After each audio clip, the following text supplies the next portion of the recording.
किसी भी युद्ध को जीतने का एक बहुत अच्छा तरीका है। युद्ध चाहे फिजिकल हो चाहे मानसिक रूप से हो, अगर आपने ये काम किया तो वाकई में आप विजेता हो जाएंगे। इसके पीछे एक कहानी है कि दो राज्यों के बीच में युद्ध चल रहा था और एक राज्य के पास सेना बहुत कम पड़ गई थी। मतलब बहुत कम, कुछ 100 सैनिक ही रह गए थे और सामने जो विपक्षी जो राजा है उसके पास सेना हजारों की संख्या में थी। अब आप सोचिए, एक हजारों की संख्या और एक कुछ 100 सैनिक कैसे लड़ पाएंगे।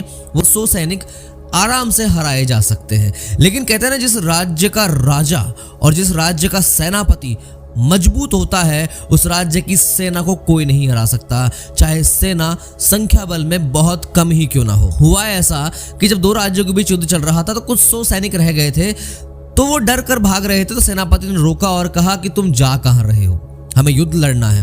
तो वो बोले कि हम तो कुछ 100 सैनिक हैं और वहां हजारों सैनिक, हम लड़ेंगे कैसे, हम जीतेंगे कैसे।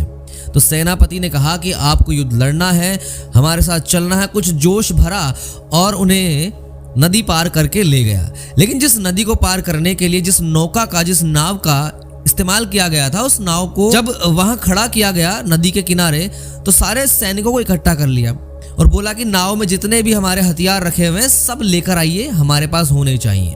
तो एक दो सैनिक थे, तीन जो है ना वहां से अपने सारे हथियार ले आए। अब सेनापति ने दूसरे सैनिक को बोला कि जाओ और इस नौका में आग लगा दो। अब ये सुनकर सारे जितने भी सैनिक थे वो हक्के बक्के रह गए कि सेनापति जी आप क्या कह रहे हैं, हम वापस कैसे जाएंगे। सेनापति ने समझाया कि अगर तुम्हारे पास वापस जाने का रास्ता ही नहीं होगा तो तुम सिर्फ लड़ोगे और इतने जोश से लड़ोगे कि तुम जीत जाओगे।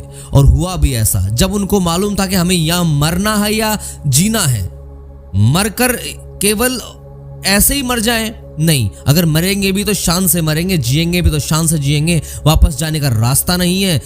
अब हमारे पास एक ही ऑप्शन है कि ये युद्ध लड़ें और जीतें। और उन्होंने वैसा ही किया, वो युद्ध लड़े भी और जीते भी। तो ये कहानी इतनी बड़ी बात कह जाती है कि जीवन में कभी भी वापस जाने के रास्ते अगर हो तो उन्हें बंद कर दीजिए। आगे बढ़ना है तो आगे बढ़ना है, किसी की औकात नहीं कि हमें रोक सके। जय हिंद।